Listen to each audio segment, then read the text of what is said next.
And let's wire it. Okay. Yeah. That is so strange. We're going to wire the connection. It looks like we're back on. So we're going to try a wired connection from now on because I just break everything. Oh, man. I have no idea what I could be doing to cause this. But your future with us is short. It's for me to choose. I can have streaming or I can have camera. I can't have both. you can't have both. Oh, man. Oh. Weird. I just can't even imagine. Oh, I don't know. Maybe block the Wi-Fi waves. The other thought was that the ISP, my internet service provider, is what's the word? We're a dynamic. Yeah. We have a dynamic. So it could be changing your IP address in the middle of the stream. Yeah. But I came in early today, and it still happened when I came in. So it's definitely me, but I have no idea what I'm doing to cause this. Do we have any way of checking when these breaks happen on your side? We just see what time my train arrived, plus 3 minutes, and then we'll know. No, because we don't know. We don't know that it's broken. Right, we don't know. We don't see a notification on our side in the streaming software saying, your stream's down. Except a little bar at the bottom that says dropped frames and then just tells us the count, but that's not a big alert. Dave's torturing Cameron by pushing a hidden button to cut the stream every time. I hope not. Let's see.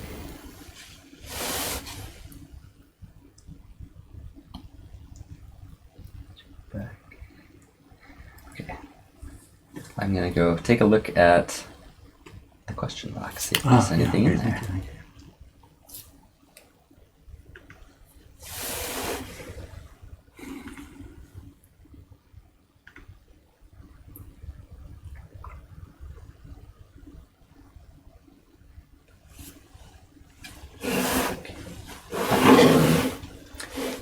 I'm not sure how to say it. Qaantar. Kantar. Says, hi Dave, I was reading a book on Yurei and Yokai in Ukiyo-e, and it mentioned chirimen-e, which it described as purposeful crinkling and rubbing of the paper to cause wrinklings. I was curious why or when you would do that.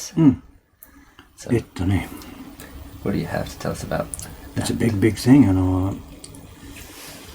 Where do I start? Where do I start? It's really difficult to talk about without a sample in my hand here. I'm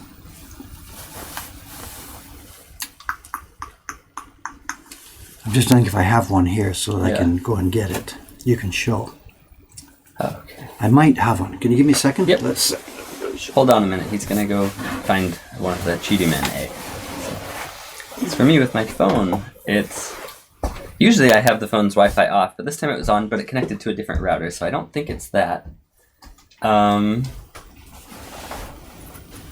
my computer and everything else is off because I'm using this one. I don't need another one, so I'm not sure if it's me bringing in devices that are, bandwidth hogs. I'm not sure. That's odd, but... Oh, sorry. Not trying to ruin your evening or morning, whatever the time zone you're in.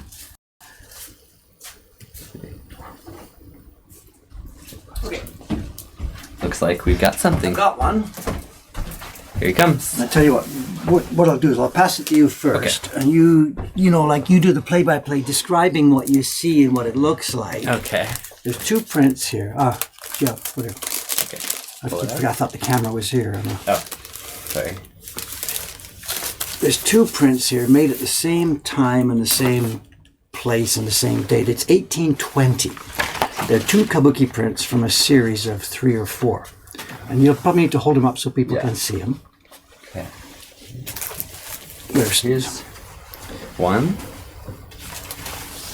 And these are prints made from companion blocks. The same size blocks.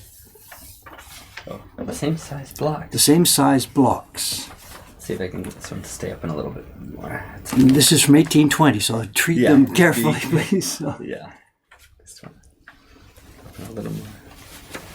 And there are two actor Maybe not. prints in a series. So here's one And they're actually the same size blocks. and two. So, And the larger one is the real size, a normal Oban print. so this is And the smaller one has been creped. We say in English, C-R-E-P. You know, crepe paper? The crinkly... Yeah. Feel it.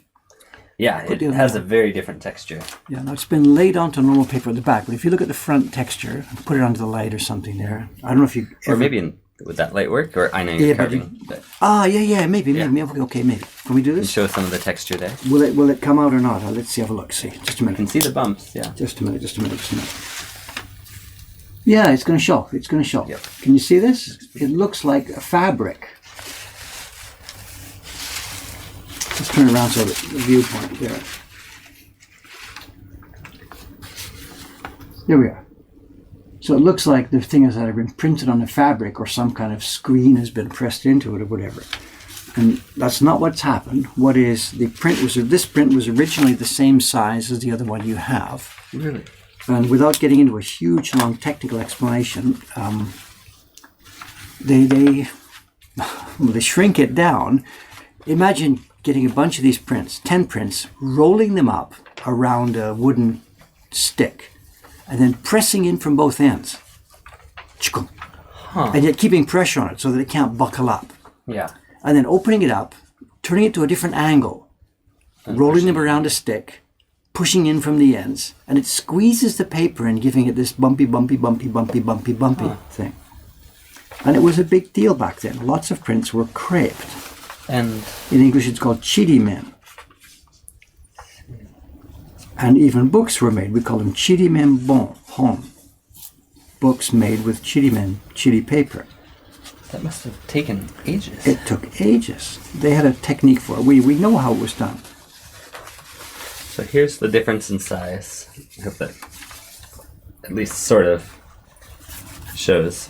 They were originally the same size paper, but there's quite a bit of extra space at the bottom there, and then I've got it lined up evenly on one side, and then that much space here to this side as well. There is stuff on the net, and somebody put a web page up showing how this was done. So if you Google around chirimen, I don't know what Google terms, Japanese chirimen, whatever,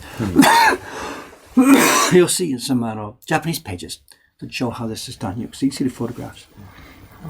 And we had an interesting. I can mention this because it's not secret. It's maybe 2 years ago, 3 years ago, after the shop opened 1 year. So it's about 2 years ago.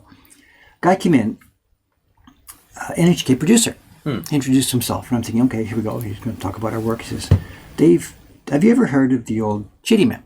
Yeah. And I'm like, you bet I have. I've researched it, and we're thinking about trying it here as soon as we get 5 minutes to spare. 5 minutes to spare, whatever. And I pulled a file out of my desk here because I'd been looking at this not too long before he came. The file is out there, or it's in that box I put up on your desk. Oh, okay, yeah. Plastic file. We researched what we could find on the net. There's a library here in Tokyo. You know the French people have like the Alliance Française where they teach French and they have a library of French stuff. The German people have also one here. Okay. The German Goethe Cultural Institute or something like that. They have a library of German books on Japan. Okay. And it turned out some guy, I forget his name, came here like in 1863 or something to research Japanese technologies. He was trying to steal technology to take back to Germany, whatever. Even back then, stuff like that. Yeah. And one of the things he looked at was this, how they make chirimen paper. So he documented it. He sketched and drew. They could take photographs. They sketched and drew and described and sketched. And he put a paper in this German learned journal. It was in Prussian, the Prussian study of Oriental, whatever. Anyway, this library here in Germany has a copy. So I talked to the woman who runs the library. She's really happy somebody's interested. She made a copy for me. She came over. We chatted about this. Wow. So point being, I've collected a bunch of documentation about this. Right. So when the NHK guy came in and said, have you heard about these? Because we're thinking about maybe doing a program.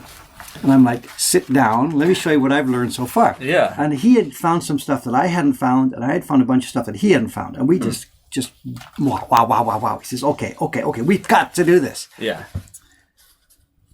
And he went off to try and sell the idea upstairs. Ah, okay. And I really didn't jump up and down too much because we are so busy here. And this would involve, like me and Aoyama-san, building some tools, trying to figure out how to do this. Because a little written explanation in German in 1663, by a guy who didn't really understand what he was seeing. Right. Anyway, it would be hugely interesting. It would make a fabulous TV program. Oh, yeah. And he's gone upstairs to try and sell it 2 years ago. 2 years I ago, haven't heard anything. And I'm not in any hurry because, I can't do anything with it right now anyway. But that would be so much fun. So I'm sorry, long answer to a very, very short question. Got it.